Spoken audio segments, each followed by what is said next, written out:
웹보안 공부하다 보면 이거 진짜 시스템에 한번 해보고 싶은데 하는 생각 들 때 있잖아요. 근데 그럴 순 없으니까 좀 막막하죠. 바로 이럴 때 필요한 게 웹고트입니다. 뭐랄까, 사이버 보안 근육을 키울 수 있는 아주 안전한 디지털 헬스장 같은 거예요. 오늘 이 웹고트를 가지고 인증 시스템을 어떻게 뚫는지 그 해커의 플레이북을 같이 한번 열어보겠습니다. 네, 오늘부터 이 웹고트라는 안전한 놀이터에서 웹사이트에 숨겨진 약점들을 하나씩 풀어보는 시리즈를 시작할 겁니다. 그 첫 번째 시간인데요. 오늘의 주제는 바로 웹사이트의 정문을 그냥 유유히 통과해버리는 기술, 인증우회입니다. 이게 어떻게 보면 가장 기본적인 공격인데 그래서 더 치명적일 수 있는 그런 공격이죠. 오늘 우리가 살펴볼 내용입니다. 먼저 우리 훈련장인 웹고트가 뭔지부터 간단히 알아볼 거고요. 그리고 핵심 공격 시나리오 2가지를 직접 따라가 볼 거예요. 첫 번째는 아주 간단한 논리적인 허점을 이용하는 거고요. 두 번째는 신분증을 위조하는 것처럼 토큰을 조작하는 기술입니다. 그리고 마지막에는 그럼 이걸 어떻게 막을 수 있는지 개발자들을 위한 방어 전략까지 짚어보겠습니다. 자, 그럼 첫 번째 챕터입니다. 웹고트, 이게 대체 뭘까요? 오와스프라고 하는 되게 유명한 비영리 보안 단체가 있거든요. 거기서 일부러 보안 구멍을 숭숭 뚫어놓은 말 그대로 취약한 웹사이트를 만들어 배포하는 겁니다. 그러니까 고장난 자물쇠, 허술한 담벼락을 일부러 만들어두고 자, 여기 합법적으로 마음껏 공격해보세요 하고 만들어준 안전한 해킹 훈련장인 셈이죠. 자, 이제 첫 번째 공격 시나리오로 들어가 보죠. 여러분, 비밀번호 잊어버리면 어릴 적 살던 동네는 같은 보안 질문에 답해본 경험 다들 있으시죠? 바로 그 단계에 숨어있는 정말 사소해 보이지만 아주 치명적인 논리적 허점을 한번 파고들어 보겠습니다. 코드가 나와서 좀 복잡해 보일 수 있는데 핵심은 진짜 간단해요.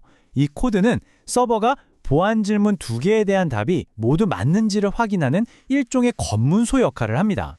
여기서 우리가 주목할 부분은 딱 2군데. 저기 if문 2개랑 그 사이를 연결하는 AND, 바로 AND 연산자입니다. 서버는 이렇게 동작해요. 첫 번째 질문 셋코션 0의 답이 맞아? 그리고 두 번째 질문 셋코션 1의 답도 맞아? 이 순서대로 확인하게 설계되어 있는 거죠. 바로 이 지점에서 우리가 파고들 허점이 생깁니다. 단락평가라고 부르는 컴퓨터의 어떻게 보면 약간 게으른 습성 때문인데요. AND 연산, 즉 그리고 조건은 문 2개를 연속으로 통과하는 거랑 똑같아요. 한번 생각해 보세요. 첫 번째 문이 잠겨 있으면 굳이 두 번째 문까지 가서 열어볼 필요가 없잖아요. 어차피 통과 못할 테니까요. 컴퓨터도 마찬가지입니다. 첫 번째 조건이 거짓이면 두 번째 조건은 아예 쳐다보지도 않고 그냥 실패라고 결론을 내려버려요. 우리는 바로 이 게으름을 역이용할 겁니다.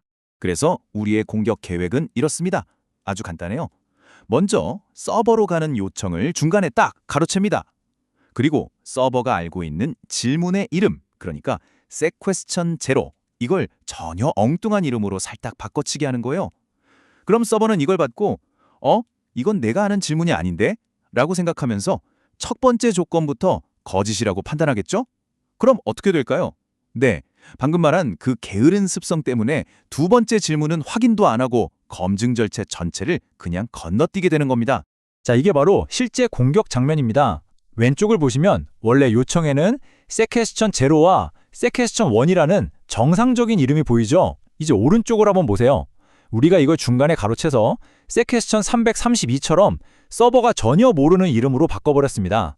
그 결과는 짜잔! 대성공입니다. 서버가 뭐라고 답을 보냈냐면 축하합니다. 실제 검증 없이 계정 인증에 성공했습니다. 라고 하네요. 우리가 파라미터 이름 하나만 살짝 바꿨을 뿐인데 서버의 검증 로직 전체가 그냥 무력화된 거죠. 보안 질문에 대한 답을 하나도 몰라도 문을 통과해버린 겁니다. 자, 이제 두 번째 플레이로 넘어가 볼 텐데요. 그 전에 이 공격의 바탕이 되는 아주 중요한 기술을 먼저 이해해야 합니다.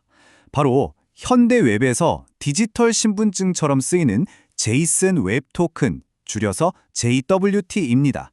JW, 용어는 좀 어려워 보이지만 비유를 들면 아주 쉬워요. 놀이공원 자유이용권 팔찌 다들 아시죠? 그거랑 똑같습니다. 우리가 놀이공원 들어갈 때 한번 표 내고 신원 확인한 다음에 팔찌를 차잖아요? 그 다음부터는 놀이기구 탈 때마다 신분증 보여줄 필요 없이 그냥 팔찌만 쓱 보여주면 되죠? 웹에서도 마찬가지예요. 한번 로그인하면 서버가 이 JWT라는 디지털 팔찌를 발급해주고요. 사용자는 요청을 보낼 때마다 이걸 보여주면서 네, 저 아까 로그인했던 그 사람 맞아요 라고 증명하는 방식입니다. 이 디지털 팔찌, 즉 JWT는 자세히 보면 점으로 구분된 세 부분으로 이루어져 있어요. 첫 번째 부분인 헤더에는 이 팔찌는 어떤 방식으로 암호화되어 있습니다라는 정보가 담겨 있고요. 두 번째, 페이로드에는 사용자 아이디는 뭐고 관리자인지 아닌지 같은 진짜 핵심 정보가 들어 있습니다. 그리고 가장 중요한 게 바로 이 세 번째, 서명 부분인데요. 이 서명은 앞에 있는 헤더와 페이로드 정보가 중간에 누가 고치지 않았다는 걸 보증하는 일종의 봉인실 같은 역할을 합니다. 이게 위조되지 않았다는 증표죠. 이 그림이 바로 사용자와 서버가 JWT를 어떻게 주고받는지 보여주는 건데요. 아주 간단히 말해서 사용자가 로그인을 하면 서버가 자, 여기 자유이용권 JWT 받으세요 하고 발급해 줍니다. 그럼 사용자는 그 다음부터 웹사이트 안에서 뭔가 요청할 때마다 이 자유이용권을 계속 보여주기만 하면 되는 거예요. 서버는 그때마다 팔찌가 유효한지 쓱 보고 요청을 처리해 주는 거고요. 자, 이제 두 번째 플레이입니다.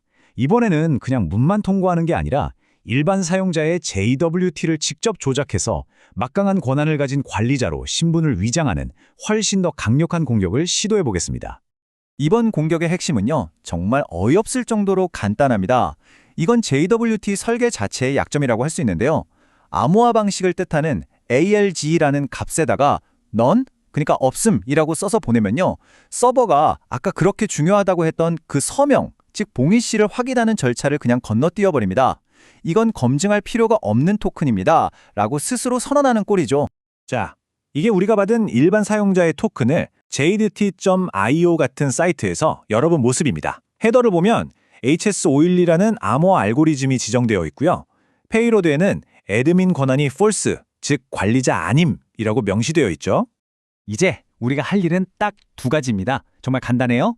첫째, 헤더에 있는 암호화 방식 RG 값을 none으로 바꿔서 이 토큰은 서명 검사하지 마세요 라고 서버한테 알려주는 거고요. 둘째, 페이로드에 있는 관리자 권한 애드민 값을 false에서 true로 바꿔서 사실 저는 관리자입니다 라고 선언하는 거죠. 이렇게 딱 두 군데를 수정한 내용을 다시 암호화해서 새로운 위조 신분증, 즉 위조 JWT를 만듭니다. 겉보기에는 멀쩡한 토큰 같지만 사실 이 안에는 서버의 서명 검증을 유유히 통과하고 우리에게 관리자 권한을 부여할 준비를 마친 그런 정보가 담겨 있는 거죠. 자, 이 위조된 토큰을 서버에 보내봤습니다. 그랬더니 놀랍게도 관리자만 할 수 있는 투표수 초기화 기능이 성공적으로 실행됐습니다. 서버는 우리가 만든 이 가짜 신분증을 진짜라고 그대로 믿어버린 겁니다. 지금까지 공격자의 입장에서 두 가지 플레이를 살펴봤습니다. 이제는 관점을 180도 바꿔서 이런 공격을 어떻게 막을 수 있을지 개발자들을 위한 핵심 방어 전략을 알아보겠습니다. 그럼 이런 공격들 어떻게 막아야 할까요? 핵심 원칙은 생각보다 간단합니다. 첫째, 아무도 믿지 마라. 사용자가 보내는 모든 정보는 무조건 서버에서 다시 한번 확인해야 합니다. 둘째, 당연한 것을 의심하라. 오늘 본 것처럼 아주 간단한 논리적 허점이 시스템 전체를 무너뜨릴 수 있다는 걸 항상 기억해야 해요. 셋째, 만약 JWT를 쓴다면 ALG 값으로 none이라는 옵션은 아예 없는 셈 치고 절대 허용하면 안 됩니다. 마지막으로 JWT는 신분증이지 금고가 아닙니다. 절대 비밀번호 같은 민감한 정보는 담지 마세요. 오늘 우리는 웹코트를 통해서 정말 간단해 보이는 두 가지 논리적 허점이 얼마나 치명적인 결과를 낳을 수 있는지 직접 확인했습니다. 이 내용을 마치면서 질문 하나를 남기고 싶습니다. 여러분이 매일같이 로그인하고 개인정보를 공유하는 그 수많은 웹사이트들, 과연 오늘 우리가 본 이런 공격들로부터 안전하다고 정말 확신할 수 있을까요?